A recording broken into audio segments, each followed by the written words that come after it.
Pensando en Voz Alta. Conversación espontánea en la que se analizan los temas de actualidad, abordados bajo la perspectiva de Alfredo Mena Lagos. Pensando en Voz Alta. Buenos días, bienvenidos a Pensando en Voz Alta. Hoy tengo el gusto de tener con nosotros al licenciado Óscar Godoy. Él es uno de los politólogos más respetables aquí en El Salvador, a quien yo aprecio mucho. Y por eso he querido invitarlo, porque creo que estamos viviendo momentos interesantes e importantes en el accionar político de nuestro querido El Salvador. Así que le quiero dar la bienvenida a Óscar. Bienvenido, sí, Óscar. Buenos días, licenciado, es un gusto estar en este programa. Siempre quería estar en este programa. Bueno, no sé, es la primera, pero no la última. Ojalá que no sea la última. No. Siempre es un gusto tocar el tema de la realidad nacional. Un saludo a todos. Óscar, una de las cosas que a mí más me ha llamado la atención de esta semana que ha pasado es los consejos municipales plurales. Yo como arenero, y vine con mi corbata arenera a propósito, me extraña que Arenas siga dando los mensajes equivocados, oponiéndose a las consejos municipales plurales. Y en ese sentido me gustaría conocer de parte suya, Óscar, qué es lo que cree usted de este proyecto. Bueno, quizá voy a comenzar diciendo que en ciencia política hay una expresión que a mí me gusta, que tiene que ver mucho con nuestra realidad, y es la expresión que dice que en el poder todos somos conservadores. Conservadores en el sentido de que queremos permanecer en el status quo, queremos permanecer en las formas tradicionales de hacer política, y hay mucho temor al cambio. Es un temor aberrante a veces, pero comprensible. En segundo lugar, la idea de conceptos pluralistas es una idea revolucionada en cuanto a gestión de estados, en cuanto a gestión de gobiernos, y en el caso específico de gobiernos municipales.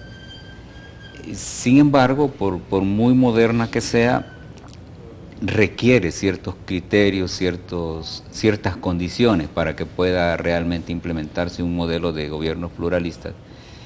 Y es el supuesto de que quienes van a ejercer gobiernos pluralistas son personas demócratas, son personas sensatas, son personas con altas capacidades de negociación, de lobby, de relaciones públicas, de gente altamente comprometida con la gestión buena del gobierno y con el propósito serio de promover el desarrollo. Bajo esos parámetros uno puede decir que los gobiernos pluralistas pueden ser una realidad efectiva, una realidad buena para el país, pero lo que pasa es que también hay ciertos temores en los grupos políticos, y es el temor a abrirse a la diferencia ideológica, abrirse a la diferencia de enfoque de cómo hacer gobierno, temor a abrirse a modalidades y dinámicas diferentes que puedan chocar, ¿verdad?, con las formas típicas de cada grupo político.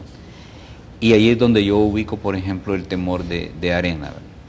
Lo otro es que tenemos una harta experiencia de que los gobiernos municipales en El Salvador casi siempre terminan peleados, terminan disgustados entre los grupos de un mismo partido, ¿verdad? Un caso más reciente, por ejemplo, es el de Mexicanos, que para mí es uno de los más emblemáticos, pero que no es el único. En El Salvador terminan peleados, divididos. Alcaldes que entran por un partido terminan siendo de otro al final, terminan postulándose en las próximas elecciones por otro partido. Eso es típico en los gobiernos municipales de un mismo grupo político. No digamos cuando vamos a ver 3, 4 agrupamientos, ¿verdad? Y quizá lo que hace falta en este contexto es ponerle seguros a esa modalidad de gobierno. Asegurar, por ejemplo, mediante ley quizá, de que quienes aspiren a cargos de regidores, de alcaldes, de síndicos, sean personas que tengan una formación que garantice de que van a poner por encima del interés particular y del interés del grupo, el interés del municipio. Yo creo que sobre eso hay que discutir mucho todavía, y ahí es donde la ley todavía es débil, y ahí es donde yo veo el riesgo, y quizá ahí veo el temor de Arena. Y veladamente veo ese mismo temor en la izquierda, solo que oficialmente no no se dice, ¿verdad? Pero hay grupos dentro de la izquierda que tampoco quisieran un gobierno municipal pluralista por las mismas razones que como Arena lo está haciendo. Mire, yo siempre fui, Oscar, amigo de la descentralización. Cuando yo estuve en el gobierno, apoyé mucho ese esfuerzo. Y créame que estoy decepcionado, porque algunas alcaldías, y tengo que decir que algunas, se han vuelto en verdaderas maquinarias de extorsión, ¿verdad? Sí. Y se han vuelto en verdaderas maquinarias de entorpecimiento del desarrollo comunal. Entonces, en ese sentido, yo creo que el municipalismo en El Salvador necesita medicina urgente. Sí. Y una de ellas creo que son los consejos municipales plurales, porque si algo traerían estos, y aquí tengo que hacer el apartado, si se hace propositivamente, es traerle transparencia a la gestión municipal. Sí. Yo no dudo, ¿verdad?, que un gobierno municipal, en el sentido estricto del término, que sea pluralista, abre el espectro del gobierno municipal a nuevas formas de hacer política y hacer gobierno local. Y una de ellas es precisamente los controles mutuos que pueden tener los grupos al interior del Consejo. Forzarse a ser más transparentes, a ser más efectivos incluso, forzarse a reconocerse entre grupos y aceptar que cada grupo representa de diferentes segmentos de la población, pero que en última instancia la misión colectiva debe ser la de promover el desarrollo, porque esta idea, aunque parezca simple, está dejada de lado desde hace muchos años. Los gobiernos municipales por ahora no promueven desarrollo, sino que son gobiernos que creen que la misión es ir a hacer obras, pero que por muchas obras que se hagan, cuando uno las mide no tienen impacto en el desarrollo. Un gobierno pluralista podría asumir como misión y un primer cambio en el enfoque de hacer política, la promoción del desarrollo. Conocer, por ejemplo, cuáles son los indicadores del municipio en términos de educación, de seguridad, de empleo, de economía, de bienestar en general, y sobre eso definir sus estrategias de trabajo para ver cómo al final de 3 años o 6 años podría estarse moviendo ese contexto de realidades del municipio y transformándola siempre en la orientación del desarrollo. Yo veo positivo los gobiernos municipales pluralistas, sí veo la gran debilidad en que por ahora hay 2 cosas que a mí me preocupan, y me atrevo a decirlo así muy firmemente, no creo que hayan personas suficientemente demócratas como para ir a asumir el rol de constituir el gobierno municipal pluralista. Creo que vamos a reproducir por ahora esa dinámica de las confrontaciones tal como lo vemos en la Asamblea Legislativa. Vamos a trasladar el conflicto entre partidos y entre grupos ahora al gobierno municipal. Si somos capaces de comprender que eso puede ocurrir, deberíamos ser capaces de identificar formas de salir adelante y de ejercer un control previo para que eso ojalá no ocurra. Si lográramos meter ese tipo de controles, podríamos estar constituyendo una modalidad que es buena, una modalidad que es sana para la democracia misma. Fíjese que me gustaría rebotarle un concepto que me gustaría conocer su opinión. Es que los consejos municipales plurales se conviertan en un gestor de diálogo. Y que en el lugar de que el aprendizaje y la lección baje de la Asamblea Legislativa a los municipios, que suba de los municipios a la Asamblea Legislativa. Y le voy a decir por qué creo en esto. Porque creo que hay mayor responsabilidad a nivel municipal que a nivel legislativo. Y al final del programa vamos a hablar de eso, pero me gustaría conocer su opinión de esa tesis que le acabo de mencionar. En efecto, yo coincido con eso, ¿verdad? Porque aquí hay una deformación en la política nuestra, y es que se concibe de que el mandatario en cualquiera de las instancias, ya sea en el Ejecutivo, en el Legislativo, en el Judicial o a nivel del gobierno local, se asume que el mandatario está para mandar, ¿verdad?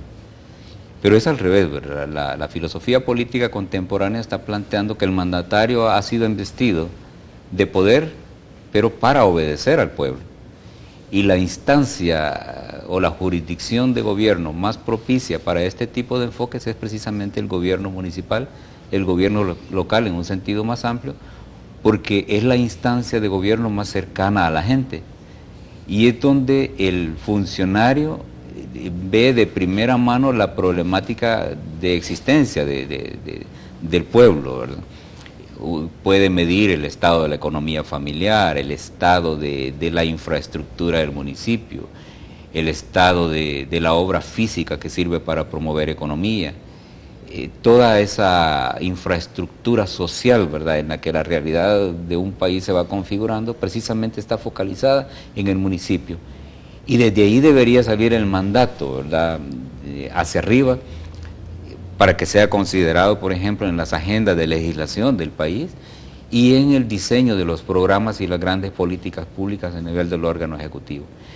Y yo creo que, por eso es que yo hago énfasis en que el vacío que yo veo en esta propuesta de los gobiernos pluralistas es precisamente que no veo un gran proyecto de capacitación, de formación, porque el gobierno municipal pluralista no se constituye por la simple nominación o elección de regidores de diferentes grupos, sino que por la calidad y por la investidura democrática que debería tener el regidor, el alcalde, el síndico.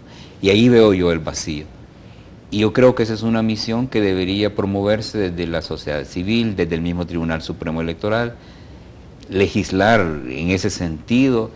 Y los programas incluso del Ejecutivo deberían estar orientados a promover esa democratización de los cuadros que van a configurar los gobiernos municipales pluralistas. Eso porque hay otra variable de las dos que quise mencionar antes, y es que yo tengo una hipótesis, y la he estudiado, y de hecho escribí un documento hace unos 4 o 5 años sobre eso. Escribí un pequeño libro que se llama Reinventando el Gobierno Municipal, donde yo planteo la hipótesis de que por ahora el modelo de gobierno municipal en El Salvador no sirve para promover desarrollo, porque es un modelo a la española que quizá pudo tener sentido en los años 30 y en los años 40, pero en las condiciones actuales del país y de la realidad misma y de las grandes dinámicas mismas del país y sus entornos, ese modelo ha colapsado. No sirve para eso. Los gobiernos municipales en sentido estricto no ejercen actos de gobierno, estoy hablando en sentido politológico, y tampoco ejercen actos transformativos que puedan mover el bloque histórico, como diría Gramsci, y orientarlo hacia el desarrollo, porque no existe la estructura, el aparataje, la institucionalidad ni los recursos suficientes para esa misión, aunque el Código Electoral manda a promover el desarrollo. El Código Municipal, perdón. Entonces, lo que hemos visto en las últimas 3 décadas es funcionarios como alcaldes y consejos municipales que llegan a administrar la oficina, se vuelven, si se quiere, administradores de la alcaldía, pero no han llegado a la categoría de ser administradores del municipio. Una misión que implica un alto conocimiento, requiere una alta destreza, porque el problema del municipio, como ya lo dijimos, es donde se configura el conflicto social en lo económico, en lo sociológico, en lo cultural, y no se puede, con el actual diseño de gobierno municipal es imposible hacerlo, por más pluralista que sea el gobierno municipal. Esa es mi hipótesis. Entonces, se quiso promover un modelo de gestión, pero no se ha resuelto el problema. La configuración del modelo de gobierno municipal no sirve para promover desarrollo, por eso yo me atrevo a decir que por ahora vamos a pasar quizá 30 años más con las condiciones de país que tenemos, porque no hay un modelo que permita promover el desarrollo. Incluso el paradigma de promoción de desarrollo y de gobierno que se concibe en el Código Municipal y en la cabeza de los grandes dirigentes del país no es adecuado para el tipo de país y para el tipo de problemática que tenemos. Mire, yo debo confesar que soy germanófilo y yo creo que si un país nos puede dar lecciones de municipalismo es Alemania. Correcto. Que quizás es de las democracias grandes que mayor desarrollo municipal tiene. Es más, en Alemania ahorita no recuerdo el nombre de la ciudad, ni mucho menos el nombre del alcalde, pero sí me recuerdo haber leído un artículo de una revolución que se está llevando en Alemania, porque este muchacho, un muchacho joven de 20 y pico de años, vino a revolucionar una ciudad mediana en Alemania, bajando todos los impuestos. Y lo que ha generado es que varias empresas grandes se han trasladado a ese municipio. Sí. Y ahora es uno de los municipios que tiene un superávit fiscal y tiene una economía boyante. Sí. Y en ese sentido, yo creo que Alemania puede jugar un papel importante, porque yo estoy completamente de acuerdo con usted. La educación y la formación tiene mucho que ver con las posibilidades de éxito. Totalmente. Y es por eso yo digo que hay que romper con el paradigma tradicional de hacer gobierno municipal. Incluso el modelo de elegir los funcionarios es un modelo caduco, es un modelo sin sentido. Si usted sabe de que el gobierno municipal que resulte de las próximas elecciones, y como ha resultado de las anteriores, son funcionarios electos por simpatía, como que las simpatías fueron sinónimo de capacidad. Y uno ve cosas raras, ¿verdad? Si uno necesita expertos municipalistas para tomar en serio el gobierno municipal, uno ve que lo que se están eligiendo son médicos, y ginecólogos, comerciantes, gente sin ninguna especialidad que uno pueda decir realmente puede ir a impregnar un modelo diferente de hacer las cosas. Pero aunque así fuera, repito, la institucionalidad y la legislación, el marco jurídico para el gobierno municipal no sirve para promover desarrollo. Es una hipótesis fuerte, es una hipótesis que por el momento nadie me la ha desfundamentado, y esa es una de las cosas que está a la base, ¿verdad? Por muy pluralista que sea el próximo gobierno municipal, no va a poder hacer nada, porque van a terminar enfrascados en discutir sobre el paradigma tradicional de hacer gobierno, que no es más que la traslación de las dinámicas de los partidos políticos al seno del gobierno municipal. Eso es lo que vamos a ver. Cuando lo que la realidad está demandando son nuevos enfoques, por ejemplo, de gestión del territorio, porque hay dos elementos clave en gobierno municipal: la gestión del territorio, el cambio de paradigma, y obviamente mientras eso no se resuelva vamos a tener lo mismo, cuando lo que está exigiendo el entorno es, por ejemplo, enfoques de descentralización, no la descentralización típica que entienden algunos políticos, que es ir a regalar computadoras, pintar las paredes, hacer edificios de 3 plantas. Se trata de modernizar la gestión del gobierno. Eso implica concebir qué tipo de gobierno municipal hay que tener. El viejo enfoque de gobiernos operativos, de gobiernos productores, ha colapsado, y colapsó hace 30 años en El Salvador. Se trata de gobiernos reguladores, porque quienes pueden dinamizar las economías, por ejemplo, y las sociedades municipales, es precisamente la fuerza privada, los empresarios invirtiendo, obviamente con condiciones favorables para hacerlo, porque son ellos los que con su fuerza de emprendedurismo pueden generar opciones de trabajo. Y algo elemental sociológicamente hablando, para ordenar, valga la redundancia, la sociedad, es el trabajo. Cuando se le logra dar trabajo a la gente, que la gente logra sentir estabilidad de su empleo, de una fuente de ingresos, la gente empieza a ordenar ahí las grandes decisiones de su vida. Cuando la gente tiene trabajo, cambia sus modos de consumo, decide comprar una casa, decide hacer un préstamo para amoblarla, decide a qué colegio o a qué escuela van a ir a sus hijos. Los jóvenes deciden continuar una carrera universitaria o una maestría. El efecto sociológico que produce la misión y la acción, por ejemplo, de un solo empresario en un municipio, tiene un impacto increíble. El gobierno municipal, en lugar de contrarrestar esa fuerza, debe promoverla. Correcto. Y garantizar una legislación local suficiente para que la inversión se haga bajo las pautas del ordenamiento que el municipio decide, bajo los parámetros del uso adecuado del suelo, bajo el parámetro de cuál es el modelo de sociedad local que queremos, cuál es el tipo de hombre, de mujer, de sociedad que se quiere en el municipio, cuáles son las caracterizaciones que uno tiene del municipio y qué tipo de inversiones estratégicas hay que hacer. Yo creo que reproducir un gobierno municipal que cree que hacer festivales para vender carne asada no nos va a llevar a nada, porque muchos municipios que se creen exitosos presentan como plataforma sus festivales gastronómicos, dicen ellos, pero cuando uno lo revisa, de festivales gastronómicos no tienen nada, son ventas de carne asada y refrescos. Eso jamás va a promover la economía, jamás va a traer turismo, el turismo serio que queremos, jamás va a dinamizar las economías, y estamos jugando a cosas sin sentido. Se trata de entrar en serio a concebir el nuevo modelo del gobierno municipal que queremos, un gobierno regulador, un gobierno inspector, un gobierno facilitador, constructor de la logística grande que requiere el municipio para que el empresariado llegue, un gobierno que promueva la educación de su municipio, y eso obviamente pasa por algunos aspectos concretos, como la desconcentración de la función del gobierno municipal, la desburocratización, ¿verdad? Gobiernos municipales que hacen en 28 días lo que el empresario típico hace en 2 horas, la despolitización de las grandes decisiones del municipio, la desideologización, ¿verdad?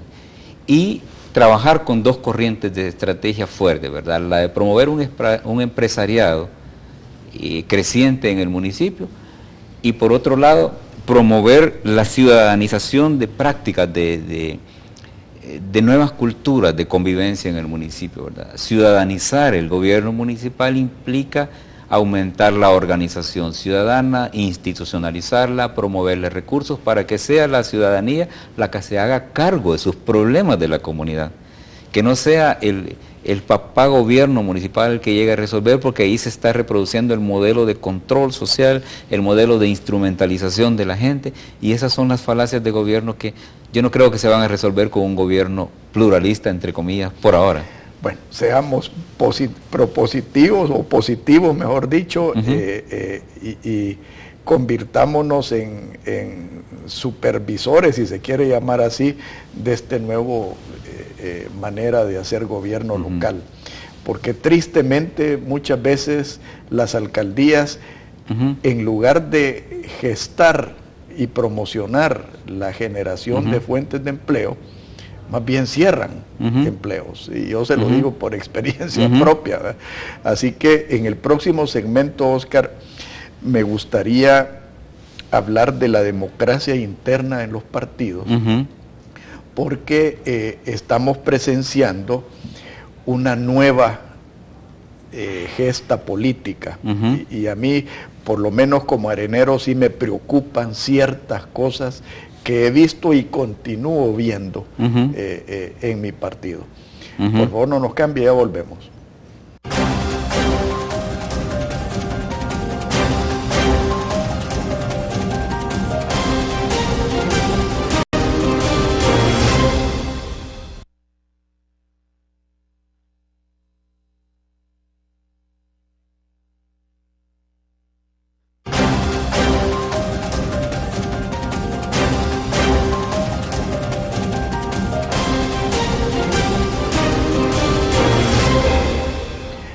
Óscar, lo que ha sucedido en Arena, y vuelvo y repito, a mí me pareció noble e inteligente de parte de Norman Quijano de poner su candidatura,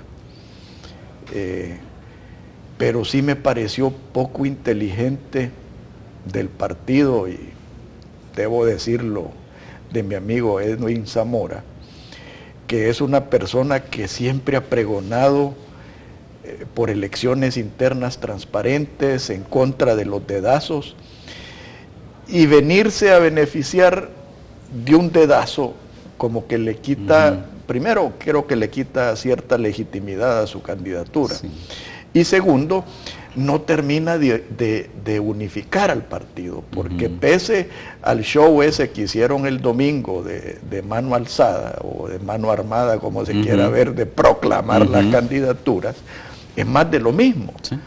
Y si a eso usted le agrega que en esa misma asamblea impusieron a Freddy Cristiani como el director de la comisión política, que es el verdadero presidente de Arena, entonces uno se ponen que pensar, ¿verdad?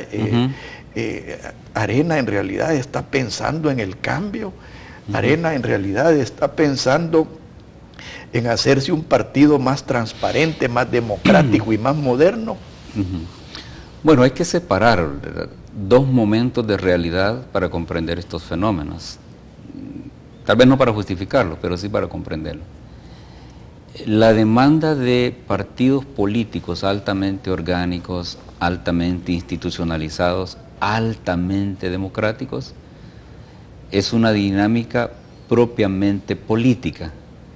Y no creo yo que sea en un momento electoral donde esto puede promoverse, porque el contexto electoral no da para eso.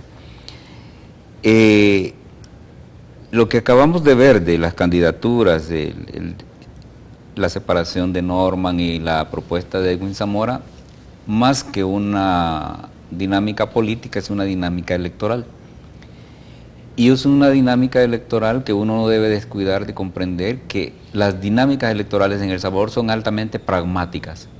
Están al margen de la ideología, están al margen de concepciones más políticas, y son maniobras de guerra precisamente para manejar una contienda, una competencia que puede llevar al partido a mantener una cuota de poder simbólica como es la alcaldía de San Salvador, o si no se maneja bien puede llevar a perderla. En el contexto de ese pragmatismo, a mí me pareció inteligente de parte de Arena el haber promovido la declinación de Norman Quijano y el arribo de Edwin Zamora. Y estoy hablando en el sentido más pragmático. Arena no tenía ni el tiempo ni la circunstancia para sacar su candidato de otro modo.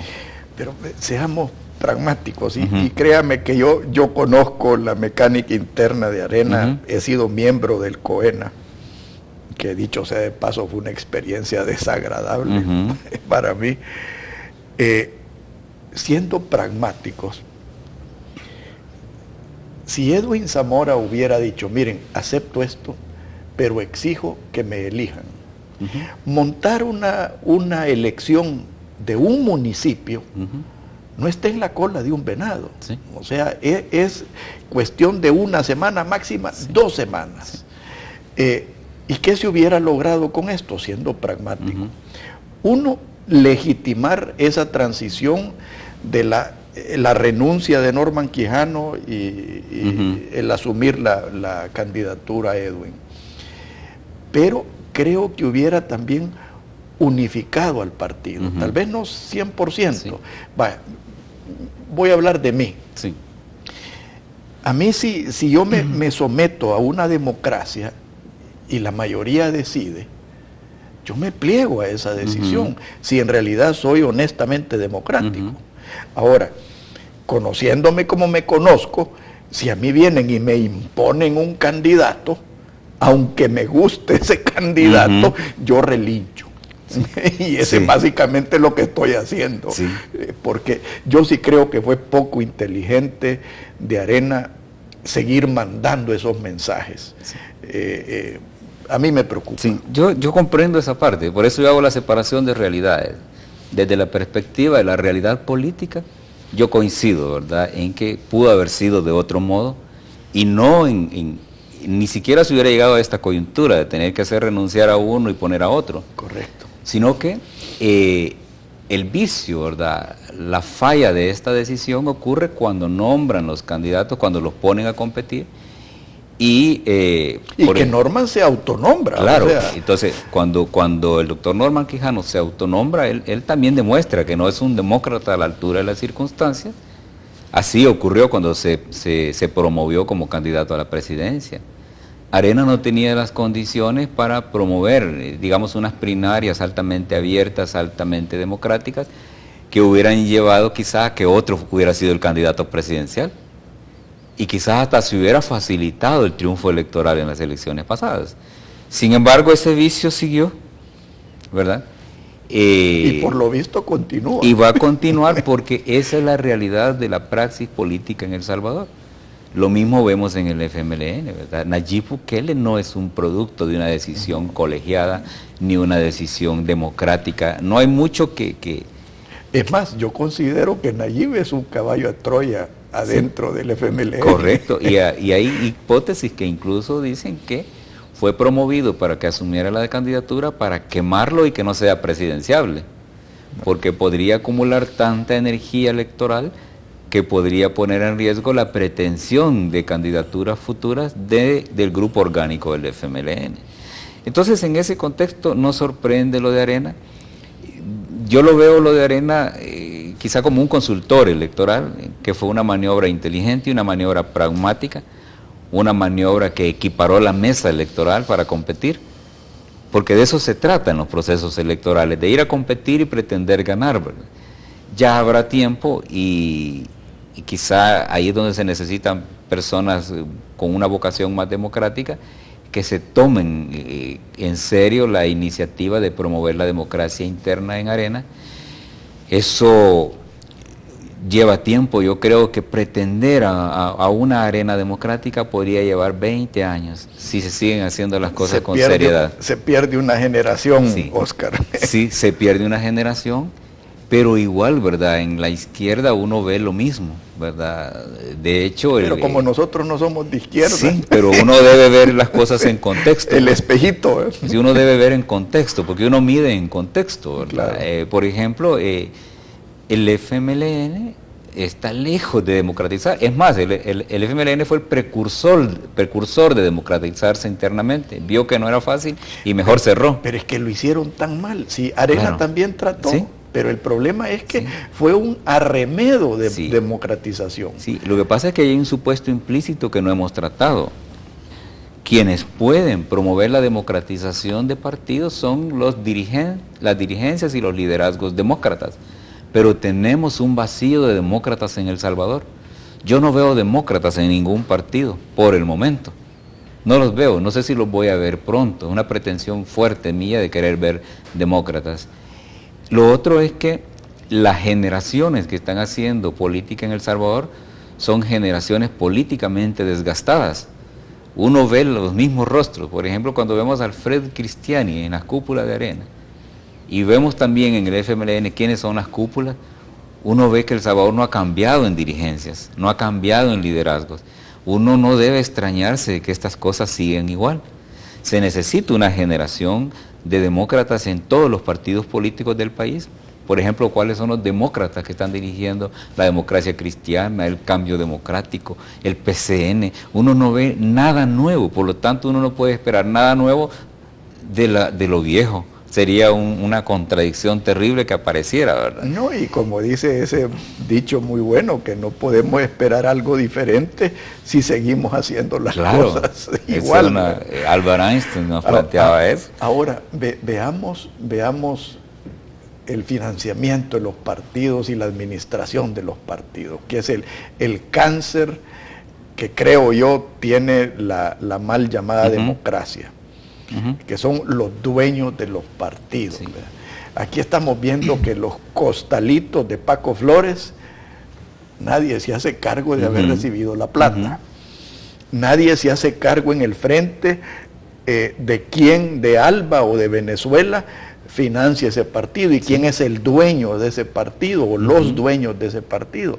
Entonces, mientras prevalezca la propiedad de los partidos, los partidos nunca van a ser democráticos. Y por eso es que yo decía hace un momento, ¿verdad? No hemos institucionalizado al partido político en El Salvador. Creímos que después de los acuerdos de paz uno podría avanzar hacia la institucionalización seria de los partidos políticos con esos modelos tan buenos, ¿verdad? De las instituciones partidistas anglosajonas o las corporativistas europeas, o las demócratas cristianas alemanas, ¿verdad? A los Helmut Kohl, por ejemplo, que mostraban aparatos que eran verdaderos aparatos de intermediación entre la sociedad y el Estado, pero aparatos altamente colegiados, altamente capaces, dirigidos por demócratas, que podían hacer el anclaje entre el conflicto social y las posibilidades de los gobiernos para poder avanzar el país. Esa es una ficción todavía en El Salvador.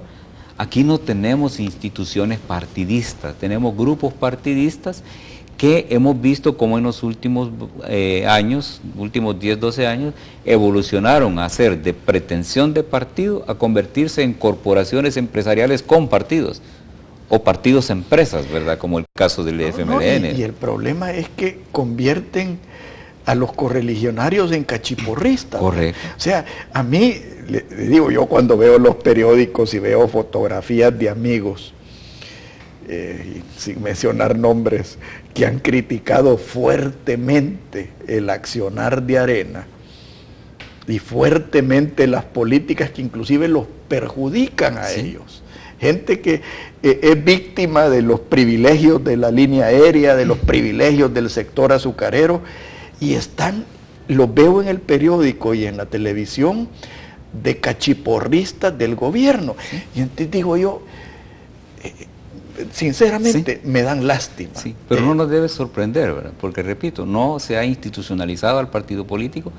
En sentido contrario, avanzamos hacia corporaciones políticas empresariales que manejan procesos electorales, obviamente con dueños, ¿verdad? Con financistas. Por un lado, los empresarios típicos financiando un grupo político, por otro lado, una nueva élite empresarial que se gesta desde dineros foráneos como los de Venezuela, que construyen también corporaciones económicas. Foráneos y corruptos. Con partidos. Entonces, lo que hemos hecho es equiparar el escenario, ¿verdad? Hoy uno ya no puede hablar de partidos de vanguardia ideológica, de vanguardia democrática, no existe eso. Por lo tanto, que no nos sorprenda lo que vemos. Es más, podemos atrevernos a decir que vamos a tener 15, 20 años de lo mismo, porque yo no veo atisbos de, por ejemplo, de institutos de formación política e ideológica en serio, como se pretendía en los años 70, en los 80, con grandes fundaciones invirtiendo para la formación política, y colapsaron con la guerra. Pero yo le preguntaría a usted, por ejemplo, de cada uno de los partidos, ¿usted ve demócratas con potencial de dirigir la transformación de la política en el país? Mire, yo veo elementos, o sea, a mí me consta que mucho joven adentro de Arena tiene el instinto correcto y tiene las ganas de hacer las cosas. El problema es que algunos de estos jóvenes, y no voy a mencionar el nombre, que han sido paladines de la democracia interna, vienen y se benefician de dedazos, ya sea para incorporarse al COENA o para adquirir una candidatura. ¿Y ve usted esto en la izquierda? ¿Ve usted liderazgos? Es que la izquierda es más descarada. La izquierda a ellos les resbala. O sea, ellos no hacen ni siquiera el mate de ser demócratas. Que esa es la realidad, ¿verdad? Uno no puede pretender que un partido sí sea demócrata sin mover el resto. Es que es el sistema de partidos el que se ha corrompido. Ya vamos a hablar del sistema, Oscar. Es el sistema de partidos el que, como dice Enrique Dussel, se ha corrompido. Y no me refiero a la corrupción burda de robarse dinero y saquear el Estado, porque está claro que todos los grupos políticos en El Salvador que han llegado al poder se han beneficiado de los recursos públicos en detrimento de los intereses legítimos de las sociedades. Correcto. Se han empoderado económicamente. Hoy ya a uno no le quedan dudas de que el de izquierda puede ser diferente o que el de centro puede ser diferente, porque ya vimos desfilar a todos los grupos políticos y hemos visto que esencialmente son los mismos. Para términos populares son la misma mica con diferente cola.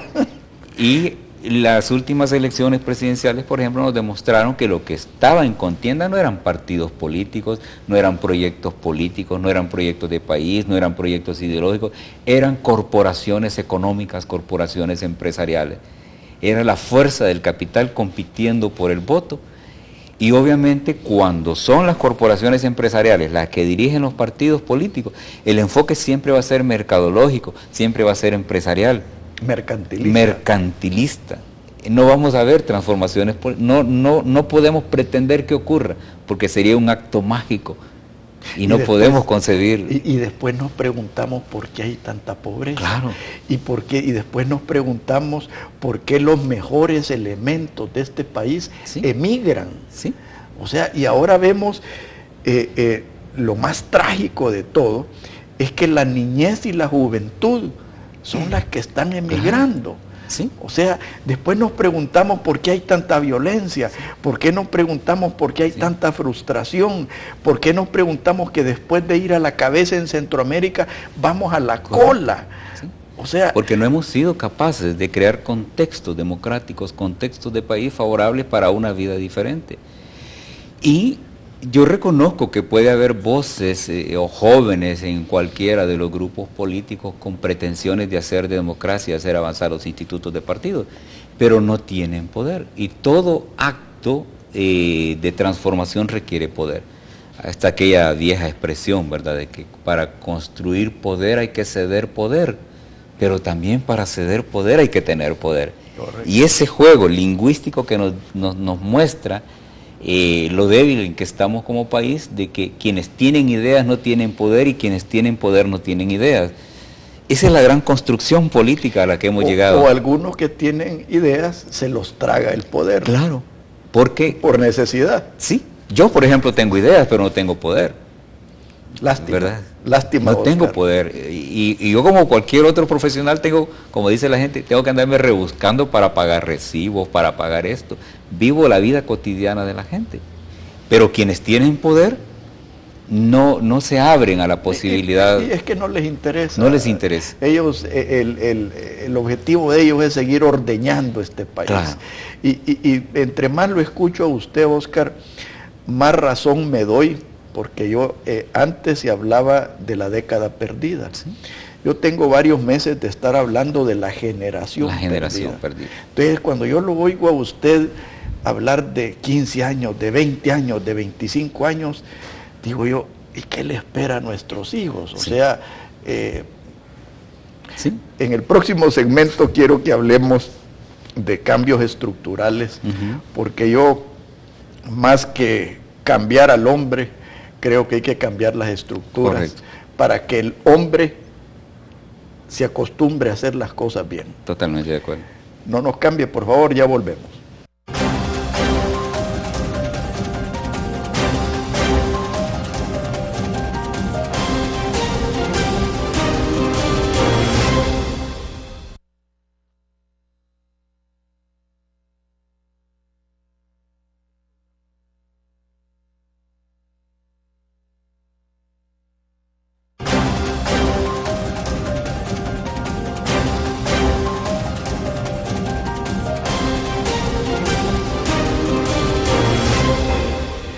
Oscar, ese pequeño faro, pequeño gran faro que tenemos en la sala de lo constitucional, nos ha emitido una luz que ojalá se haga realidad, que son las listas abiertas y desbloqueadas para votar en voto cruzado para las diputaciones.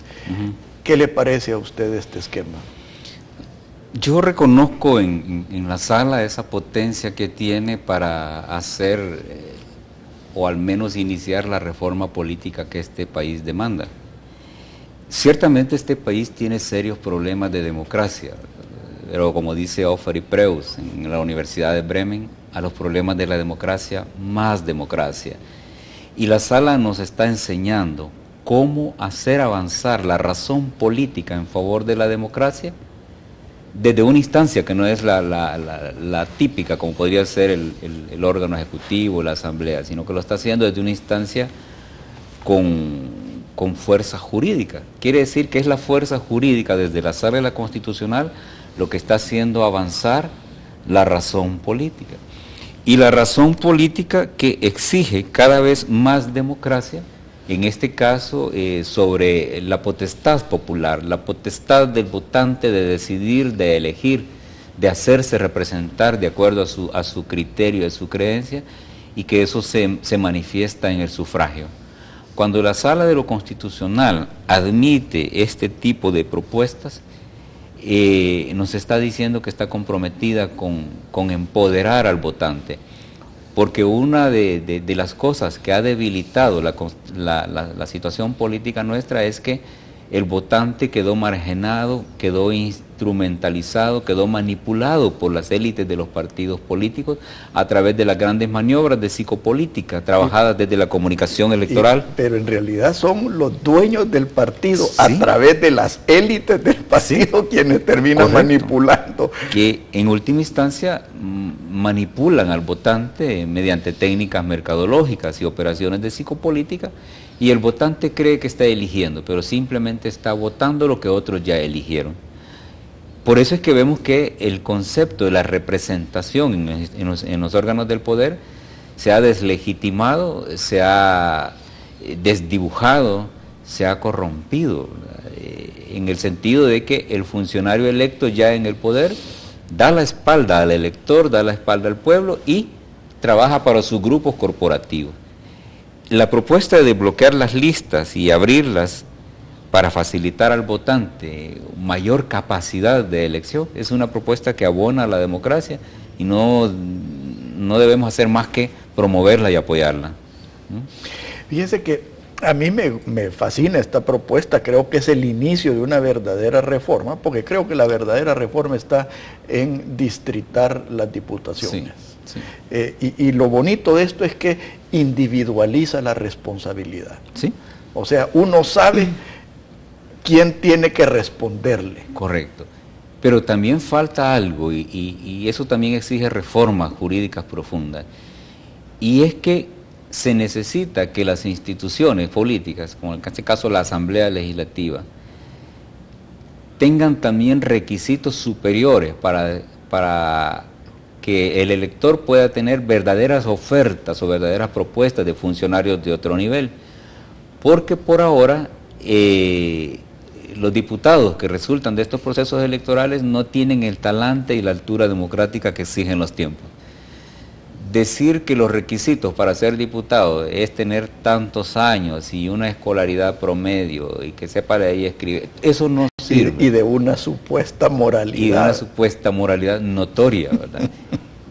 Donde lo que requerimos son capacidades, ¿verdad? Por ejemplo, así como hacen las empresas cuando van a contratar a un ejecutivo, ¿verdad? Que le dicen que tenga una licenciatura en tal cosa, 5 años de experiencia, si es posible estudio de maestría, que hable un segundo idioma, que tenga disposición al trabajo, que sea capaz de trabajar en equipo, que sea proactivo, que tenga capacidad de planificación, que sea proactivo. Si ese mismo criterio para elegir los ejecutivos de las empresas que dan buen resultado se tuvieran para elegir los candidatos a alcalde, creo que podríamos estar cualificando la política, y que a cambio le dijéramos al funcionario que va a ganar $2,000, $2,500 al mes, ¿verdad? Y que él solo se va a pagar su gasolina, su comida y los gastos atribuidos a su trabajo. No, y que si quiere un seguro hospitalario, que lo pague de su dinero. Que lo pague, o que vaya al seguro social, ¿verdad? Así como vamos todos, ¿verdad? Porque estamos reproduciendo un modelo de poder que por mucho que le elija el pueblo, las dinámicas del poder son tan fuertes que, como dije al inicio de esta conversación, en el poder todos tendemos a ser conservadores. De ahí que quien diga que es un revolucionario, ya en el poder eso sigue siendo una falacia, ¿verdad? Porque en el poder se acostumbran a la buena vida, a los buenos vehículos, los viajes en primera clase, el turismo legislativo tan desbordado en los últimos tiempos, mientras abajo la gente vive de la esperanza y sometida en el miedo y la incertidumbre. Entonces, quien tiene la potestad, el poder de hacer las transformaciones políticas, en este caso tiene una ventaja porque tenemos una sala de lo constitucional que es consecuente y una sociedad civil organizada que ha dado muestras de que puede acompañar a la sala en esta reforma política, y son de las cosas que tenemos que apoyar. Yo no creo que la reforma surja de las élites de las instituciones, porque hemos visto que la Asamblea, por ejemplo, legislativa, se atrincheró para defender un modelo corrupto, para mantenerlo, para reproducirlo, pero que las transformaciones en materia de democracia vienen dadas por la sociedad civil, ¿verdad? Por demócratas connotados que están haciendo propuestas como abrir más espacios para las candidaturas independientes, de bloquear las listas, del voto por rostro. Este tipo de cosas que avanzan a la democracia no están proviniendo de los grupos políticos de sus élites, está proviniendo de la sociedad civil. y de una institucionalidad seria y comprometida como la Sala de lo Constitucional. No, y ahí es donde viene lo importantísimo, que es la independencia de poderes. Ajá. O sea, yo creo que a cualquier salvadoreño con 2 dedos de frente le preocupa escuchar a Sigfrido Reyes atacando a la Sala de lo Constitucional. O sea, para mí esa es una pesadilla. Es terrible, ¿verdad? Porque refleja el proyecto político de los diferentes grupos y cómo hay coincidencia entre grupos de izquierda y otros de derecha en ese mismo formato de institucionalidad. Se trata en última instancia de corporaciones político-económicas que lo que pretenden es el poder por el poder el mismo, sin entender que el sentido politológico del poder es tenerlo para ayudarle a la gente. Yo debo tener acceso a las instituciones y acumular poder suficiente para resolver cosas mínimas de los ciudadanos. El pueblo tiene derecho a comer. Eso parece sencillo, pero es un principio central en las grandes concepciones de ética política, por ejemplo, de Enrique Dussel, que dice que el principio fundamental de la ética es que la gente coma. Si la gente come, puede tener la capacidad de ser solidaria, tiene la capacidad de pensar su futuro, sus circunstancias. Un pueblo con hambre no puede pensar más que en comer. Ahora, déjeme ir un poco más allá y de nuevo quisiera su opinión filosófica en este sentido. Yo no creo que la gente tenga derecho a comer. Yo en realidad creo que la gente tiene derecho a ganarse el sustento alimenticio. ¿Y eso qué significa? Oportunidades, empleo, seguridad y un ambiente a donde se promueva a través de la libertad individual, proveerle el sustento a su familia y a sus hijos. ¿Pero eso qué significa? Empleo. Sí. Pero cuando aquí se hace todo lo posible por echar al traste el empleo y después nos preguntamos por qué estamos tan mal, porque por un lado la derecha mercantilista coarta las posibilidades de generar empleo, la izquierda mercantilista ya entró en la vorágine de ordeñar este país.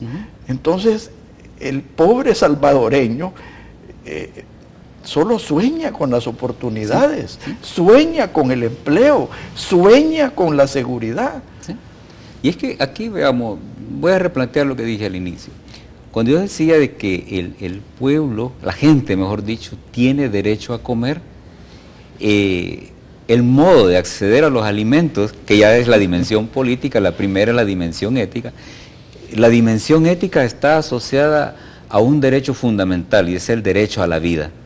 No hay otra forma de mantener y reproducir la vida que comiendo, porque reproducir la vida tiene una connotación biológico-material, y lo biológico-material entre la entidad viviente y el comer se resuelve con la materia que se come, los frijoles, quiero terminar la idea, los frijoles, las tortillas, eso es lo que permite reproducir la vida. Y cuando logramos comer se desarrollan vitalmente los órganos funcionales del cuerpo, entre ellos el cerebro, y el cerebro necesita que el cuerpo esté comiendo para poder hacer todos sus procesos psíquicos fundamentales y todas esas sinapsis, todo lo que ocurre en el cerebro, que es lo que nos permite pensar, comprender, entender, ideologizar, politizar. Necesito comer. Claro, en un ordenamiento como el nuestro, el acceso al alimento debe ser, si no estoy en condiciones de precariedad, a través de trabajar, ganar dinero para comprar mi comida. Yo tengo que resolver en un primer momento, reconocer el derecho a la vida, reconocer la dimensión ética del comer y reconocer la dimensión política de hacer que la gente tenga acceso a recursos, en este caso por medio del trabajo y de los salarios, etcétera. Vamos a la dimensión económica, Oscar. Para poder comer, uno tiene que comer comida.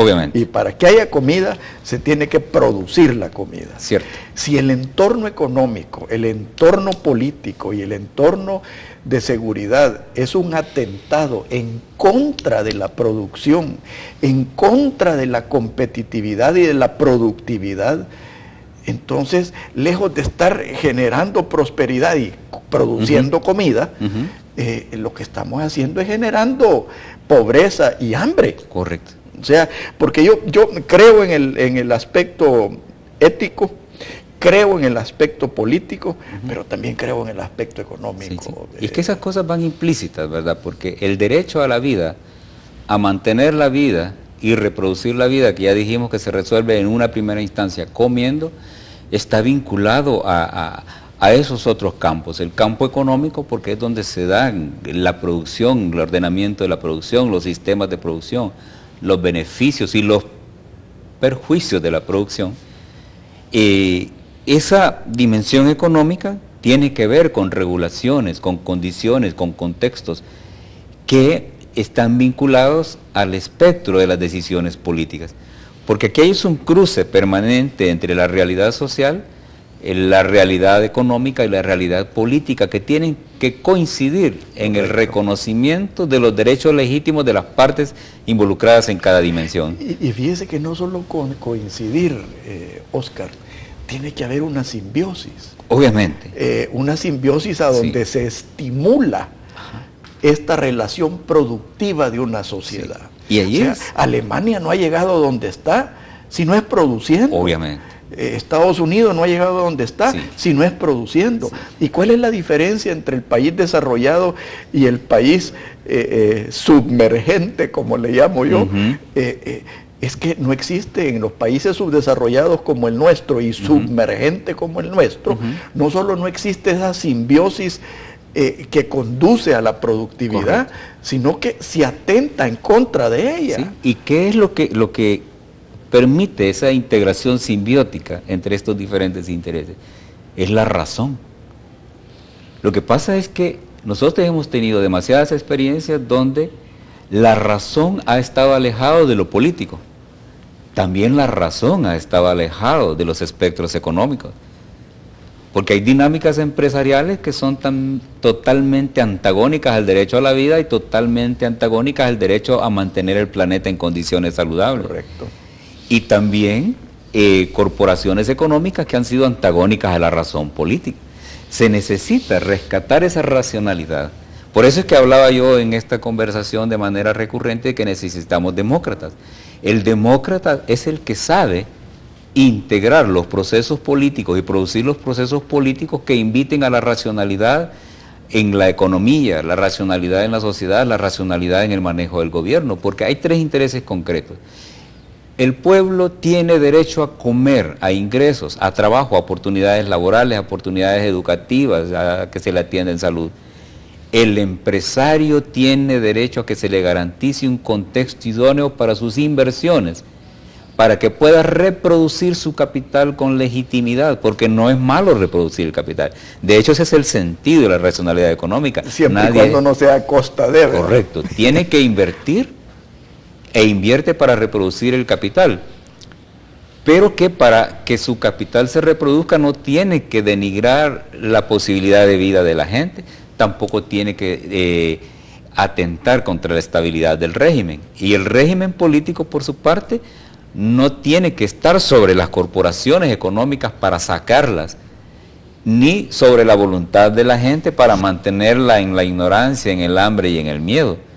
Se necesita una nueva racionalidad política para que se pueda ver el modo de vivir en este país de manera diferente, porque se puede, pero se necesitan demócratas, se necesita gente sensata, gente que pueda ver más allá de lo que vemos, gente comprometida con los derechos legítimos de cada una de las partes. El Estado tiene derecho a cobrar impuestos, pero si lo hace de manera usurpadora, de manera extorsionante, o que ahoga, pierde legitimidad. El empresario que solo piensa en la mercancía y el precio y se olvida de la dimensión social de la empresa, también está cayendo en una falacia. Y esas son de las cosas que hay que amalgamar para esa simbiosis que requiere alta dosis de racionalidad. Por eso yo me pregunto, ¿tenemos cabezas para ese nuevo enfoque de la realidad? Mire, Oscar, yo sabía que este programa iba a ser bueno. No sabía que iba a ser tan bueno. Me alegro, entonces. Y le agradezco porque para mí ha sido una educación y como le digo, tal vez será la primera vez, pero no la última que va a estar usted aquí en este programa. Bueno. Creo que se nos avecinan momentos importantes a donde se necesitan voces y mentes como la suya para inyectarle racionalidad ese es el punto. al proceso. Bueno, gracias, Muchas fue un gracias. gusto. Siempre es un placer tener este tipo de Oscar. espacios. Gracias, Un saludo Oscar. a todos y todas. Que Dios los bendiga a todos. Muy buenos días. Esto fue Pensando en Voz Alta, conversación espontánea en la que se analizan los temas de actualidad, abordados bajo la perspectiva de Alfredo Mena Lagos. Pensando en Voz Alta.